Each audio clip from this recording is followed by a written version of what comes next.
If you just drained your water heater, refilled it, and now the hot taps cough and spit instead of running clean, your heater is probably fine. What you are fighting is trapped air. A pocket of it got stuck inside the tank or up in the hot water pipes, and right now it is sitting there like a cork, blocking the water from flowing the way it should. Plumbers call this an airlock, and it is one of the most common things that happens after any work on a water heater. Here is the part that should take the panic down a notch. An airlock is almost never a broken appliance. It is just air in the wrong place, and air can be pushed back out. In most homes, you can clear it yourself in anywhere from a few minutes to about an hour, with no parts and no service call. There is exactly one way to get this wrong and damage something, and I will show you what that is before you touch the power. I have drained and refilled a lot of these tanks, and I have read through plenty of repair threads full of people standing in front of the same coughing faucet you are. The fix is almost always the same. So let me walk you through how to confirm it really is an airlock, how to bleed the air out step by step, and the one safety move that protects your heater while you do it. First, let me make sure we are solving the right problem, because an airlock has a very specific fingerprint. Think back to the last day or so. Did you just drain and refill the tank, install a new heater, or did the city or your well shut the water off and turn it back on? Airlock rides in on exactly those events. Air gets into an empty or open system, and then it gets trapped when the water comes back. If none of that happened and your hot water faded out slowly over weeks, you are probably looking at sediment or a failing tank instead, and that is a different fix. Now check which side is acting up. An airlock almost always hits the hot side only. The hot taps stutter and spit while the cold taps run smooth and steady. That points straight at the water heater and the hot lines. If your cold taps are misbehaving too, the air is getting in somewhere upstream, like a well pump or a leak on the supply line, and that is a bigger conversation we will get to near the end. The last tell is the sound. You will hear spitting and gurgling at the faucet, and the pipes might knock or rattle when a hot tap opens. Water that starts, then chokes, then starts again is classic trapped air. If the flow is steady but there is just no heat at all, that is not an airlock. That is a heating problem like a pilot that went out or a tripped element, and you would chase that down a different way. If the triggers and the symptoms line up, you have got an airlock. Here is what is actually happening inside. Your tank fills from the bottom and feeds hot water out the top. When you drain it, air fills the empty space. When you refill, water rises from the bottom and traps a pocket of air at the very top of the tank and at the high points in your pipes. Water cannot squeeze down, but air can, so that compressed pocket sits there and blocks the flow until you give it a way out. Open a faucet and you hand the air an exit. That is the whole game. So let us bleed it out, starting with the simplest method because it clears most airlocks on its own. The first thing to check is that the tank is actually filling. The cold water supply valve on top of the heater needs to be all the way open, and the drain valve at the bottom needs to be fully closed. This sounds obvious, but a half-closed supply valve is a classic reason the air never clears.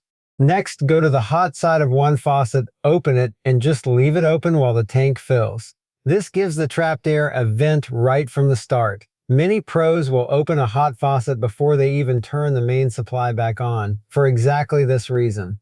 Once the tank is full, walk the whole house and open every hot water outlet you have. Every sink, the tub, the shower, plus the hot side on the washing machine and the dishwasher if they have manual valves. Open them all on the hot side. You will hear spitting and water will burp out in bursts.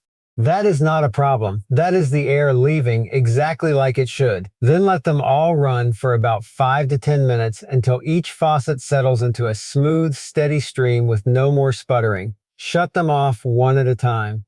A good habit is to open the upstairs and far faucets first and shut off starting with the one farthest from the heater. The order helps, but honestly the main thing is getting every fixture to run clear. For most people, that clears it and you are done. But some airlocks dig in, especially in a stubborn pipe run, so here are 2 stronger moves. The first is the cold push. You use the higher pressure on the cold side to shove the air back out of the hot side at one fixture. Open the hot tap all the way and leave it running.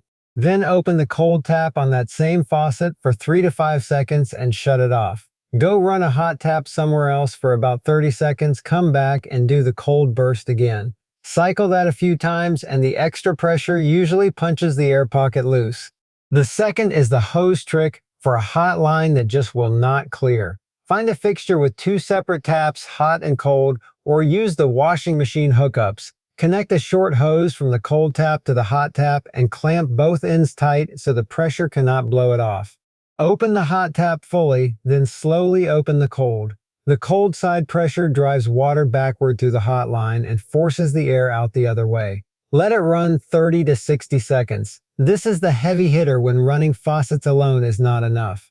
One more small assist while the tank is filling. The temperature and pressure relief valve on top of the tank, the one with the little lever, can be lifted for a second to give air another way out.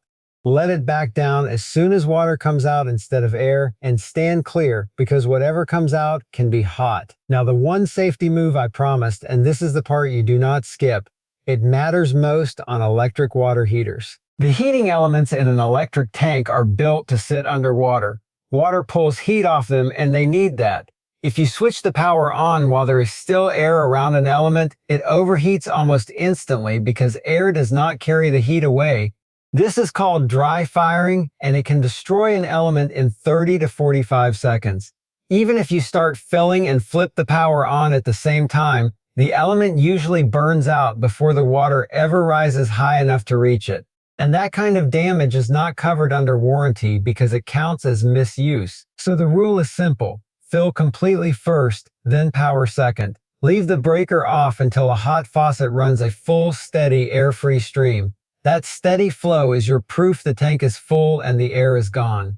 Only then do you flip the breaker back on.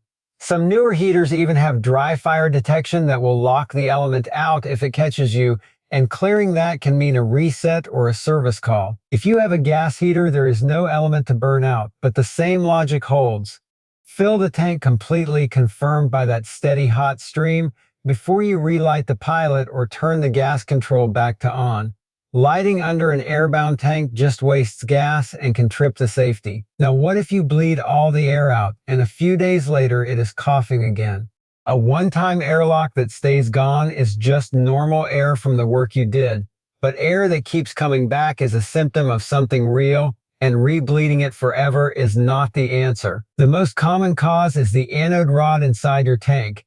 That rod is sacrificial, meaning it corrodes on purpose so your tank does not. As it breaks down, especially with softened water, it can produce hydrogen gas, and that gas shows up as air in your hot lines, sometimes with a rotten egg smell. The fix is a new anode rod, or better, a powered anode that protects the tank without making that gas. A standard rod runs about $20 to $50 for the part, and a powered one runs around $130 to $200. If the air is showing up on both the hot and the cold side, look outside the heater. On a well system, a pump that is pulling in air, a waterlogged pressure tank, or a bad check valve will keep feeding air into the whole house, often worst first thing in the morning. That is a job for a well or plumbing pro rather than another round of bleeding. One safety note on recurring air: if a house has sat empty for a while, on a vacation, or between tenants, hydrogen can build up at the top of the tank. Before you run hot water, open a cold tap for a few minutes with no open flame or cigarette nearby, since that gas is flammable. To keep this from happening next time, the prevention is the same as the cure. Anytime you drain and refill, keep a hot faucet open the whole time so the air vents as the tank fills. Fill before you power, every single time.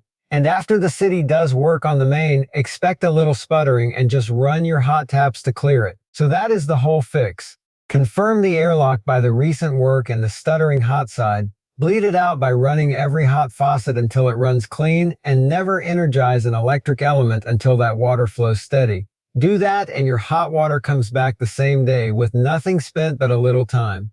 If you want the powered anode rod, the electric element, or the hose and clamp setup I mentioned, I have put links to all of it down in the description so you can grab the right part without guessing.